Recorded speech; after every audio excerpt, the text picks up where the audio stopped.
Hey everybody, get ready to learn an awesome solo. This is Kim Thayil solo from Spoonman by SOUNDGARDEN.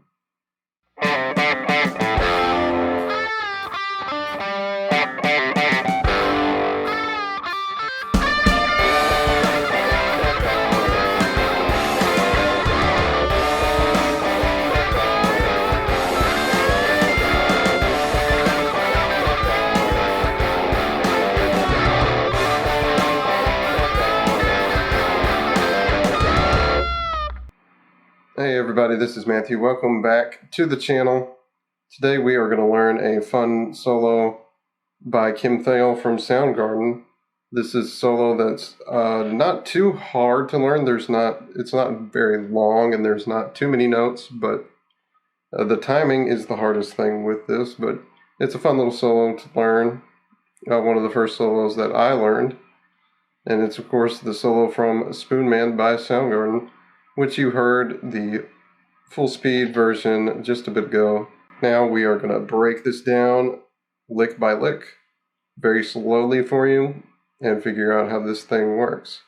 So I tried to get the tone dialed in about as close as I could for this. It sounds like the tone, he's got it rolled off because those high notes don't attack quite as hard, and there's quite a bit of mid-range to this, so I have a wah pedal just on. I don't have it, I'm not using it or anything, it's just on to give us a little bit more of that mid-range. And tone's not really essential for this, we're just learning here. So it'll probably be closer in the playthrough that you heard. Gonna have our tone way off here at about 8 o'clock or so, I think was a good spot. Let me dial the volume back just a little bit so we don't blow everything up here. Alright, anyway, getting into the first lick of this before the actual main solo is, of course, we have this section here.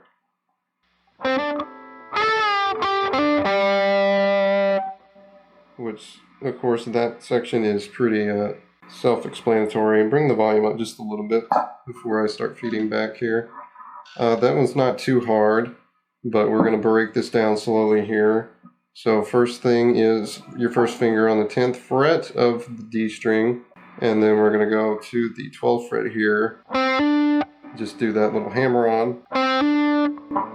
And then we're going to move down here to put our third finger on this 12th fret of the G string, and then first finger on the 10th fret of the B string, and we're going to play them both as a double stop and then bend up on the 12th fret of the G string here to get that nice grindy bend. We're going to release that, and then we play 10th and then 12th fret on the G, hammer on, go back up to the D string, first finger on the 10th fret, and then we hammer onto the 12th, just like before, and then we play the 10th fret on the A string on the end of that lick, and here it is together, slow.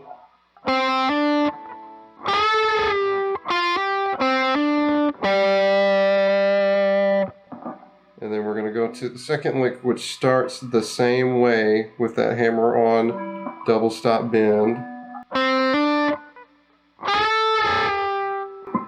And then we're going to do 10th fret G, hammer on to the 12th fret again. But then we're going to move up to the 10th fret of the B with the index finger. Then to the 13th fret. And then we're going to keep that there, move our index finger to the 10th fret of the E, and then bend on this 13th fret of the B just like we did in the other lick before. Sometimes accidentally mute that, watch out for that. And then there's that lick for you, so run that one through again slowly.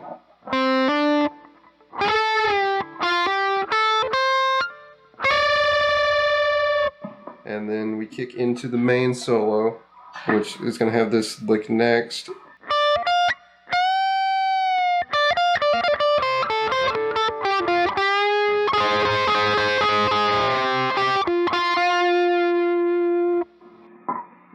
And we got that there, So what we're going to do is 10th fret B, or E string, excuse me, and then the 13th fret, then bend, and then we do this hammer-on pull-off thing here, or you can also just pick it at the same time. Kim tends to do both at the same time, just to make it sound more frenetic and crazy. And you just kind of do this after that bend to the 12th, and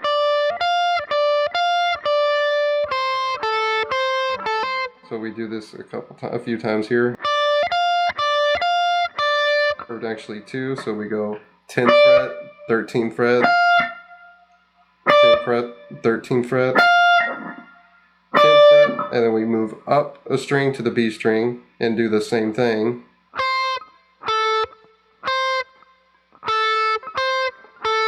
And then move back up to this G string, 12th fret, and then the 10th fret, and then bend this up here on the 12th fret of the G, and then we put our pinky on the 13th fret of the B string at the same time to get this.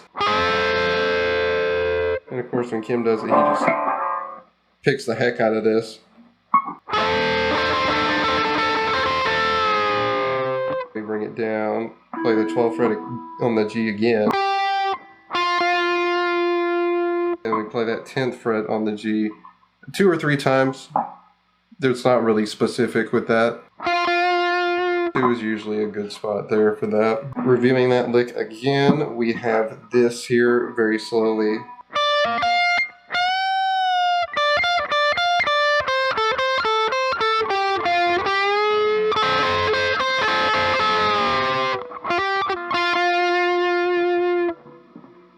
Now, it might actually be happening more than that, but from what I remember, I don't think it is. It does sound fast. It's not as particular or as technical as you might think. So I could just play one time fast just to show you how this is going to sound.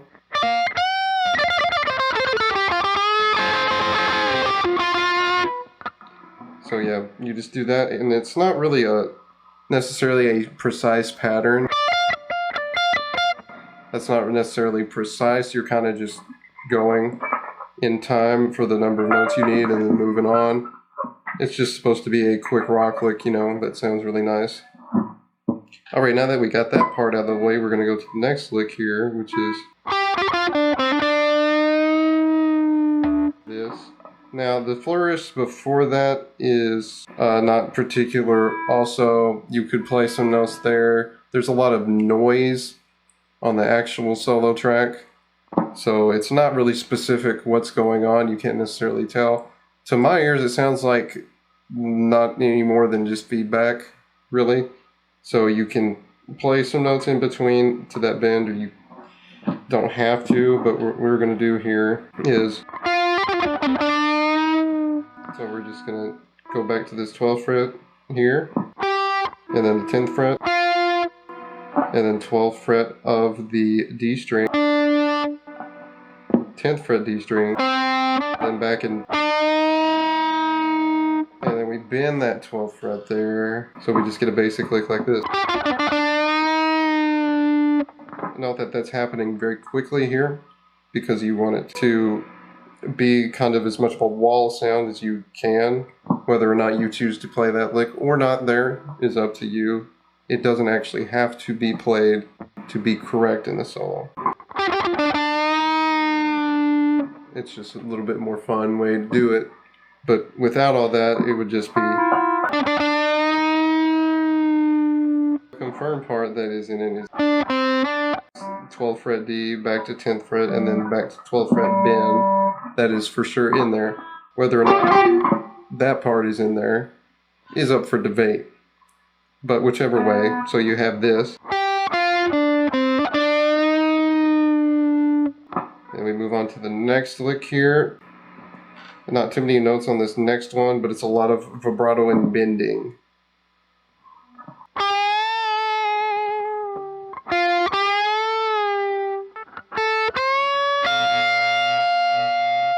So this is not a complicated lick here. So we're going to start 10th fret here, 12th fret of the G, and then bend it up.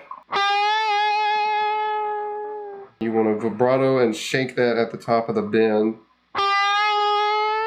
Now Kim sounds like he might do a half bend and actually do this. And it also sounds like he's just vibratoing it all the way up, which is super weird, but it's just supposed to sound as crazy as possible. So he'll have a tendency to do that, to half bend vibrato and then finish the bend sometimes. So vibrato on the way up to the top of the bend, because you're getting this note at the top, so you want to bend it essentially 2 notes. And then we go back to the 10th fret here, and then 12th fret bend. You want to do that bend quicker than the last one, no vibrato. Then we go to the 13th fret of the B string here. Play that, play the 13th fret of the B string and bend it up. And then while you're bending it, you want to fret 13th fret of the E string with your pinky and then play that so you get this. Sometimes on the recording it sounds like those are not happening at the same time, because you don't necessarily hear the rub between the 2 notes. Just that kind of feedback sound. But most of the time that's going to be how this particular move is done. You bend, and while you're holding that bend with the note. Hey everybody, this is Matthew from the future. I'm hopping in here just to make a few corrections to some of the Felix at the end. I didn't quite get these right in the lesson, so I'm going to pop in with this to show you guys how to do these correctly. I'm just on the camera audio here just to correct this real quick. So one real quick thing is, this one doesn't really matter that much, but after you come out of this bend that you do the vibrato at the top here, I know we talked about this lick and I kept this in here, but when you go to the next part with this bend, it sounds more like you're just doing this. And it's just a long build to the top of that bend. And so you hit this 10th fret here on the B string, and then the 13th fret with the bend, so it's like this. And that might even just be a hammer-on without picking between the 2. And then you hit this at the top. You don't actually want the rub like that. You just want that note to be mostly clean by itself on the 13th fret there. But that's a small thing. That can be played either way as long as you're in time, I think. The real thing we're after is the lick after that, when you come out of it. I don't actually recall what I said it was in the original footage, but really what you're supposed to play here is after you come out of that note right there, we're going to go to this 10th fret on the E string, 13th fret on the B, 10th fret on the B, 12th fret on the G, and then back to 13th fret on the B, 10th fret on the B, 12th fret on the G, 10th fret, and then come back to this 12th fret and bend that up to there. And so that's that lick right there. And now once we do that, we get into the little triplet here, where we go to the 10th fret of the B string with a little bit of a wah flourish. If you got that set up, of course, if you're practicing without it, that's fine. But to do the actual thing, you need that. So we hit that, and then we go to 12th fret G, 11th fret, 10th fret of the B string again, 12th fret G, 11th fret. Now what I like to do, so you do this twice, and then the second one actually happens a little bit faster. There's less of a gap between the licks, or the parts of the lick.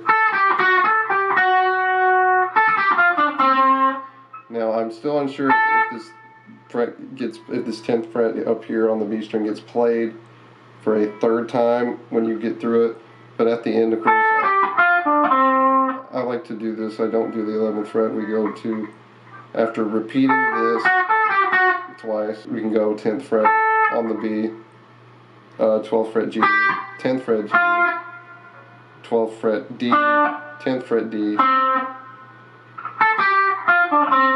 I like to do that You can of course play the fret again instead of going to this D here. And of course the whole lick would be like this.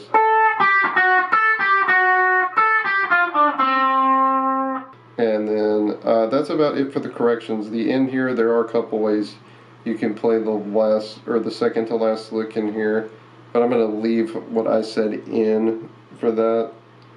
And then the rest of the solo is pretty much what it is, what I say it is. So there you go, guys. Quick correction for that. So those licks that we corrected are going to sound like this.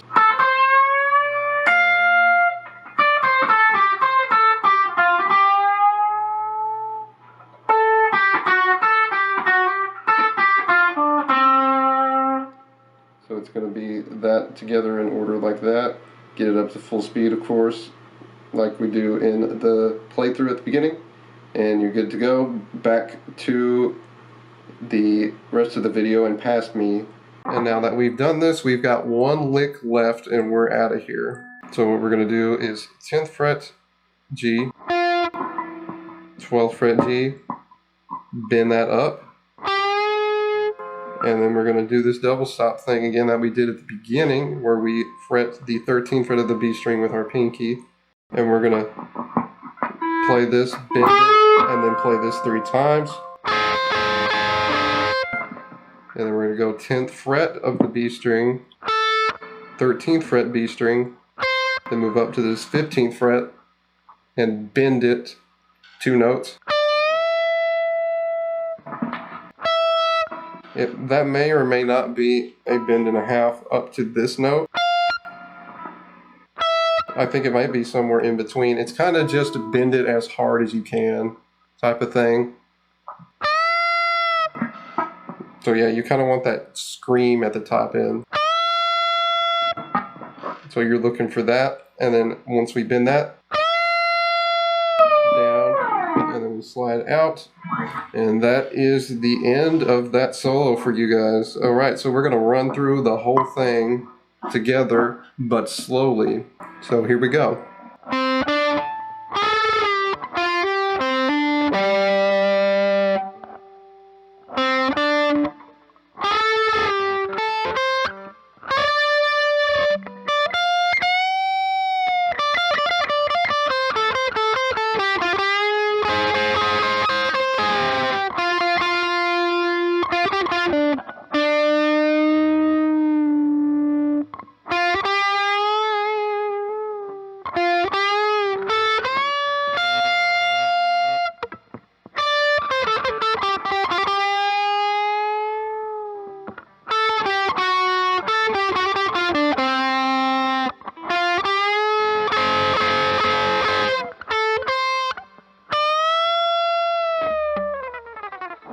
And there is the solo for you guys right there for you to go back and review. Feel free to play the video slower if you need to. Don't feel bad if you can't play it at the speed that I showed you. That's okay. We always got to practice to warm up to those things. So don't feel bad if you can't do that. Don't feel bad if you can't play the song at actual play the solo at actual full speed. And it's totally okay if you can't get it. So don't worry about it. Anyway, guys, I hope you enjoyed that solo lesson here for you. Hopefully we got some more solo lessons like that coming. Might be a lot of Soundgarden ones because I know too many Kim Thayil solos. I might have a serious problem with that anyway. Hope you guys enjoy that. Like and subscribe as usual. Don't forget to click the notification bell so you get notifications every time I upload a video once a week, as is the usual schedule. Hopefully we stick to that. It shouldn't be too much of a problem though, and I'll see you guys next time for another video. Bye-bye.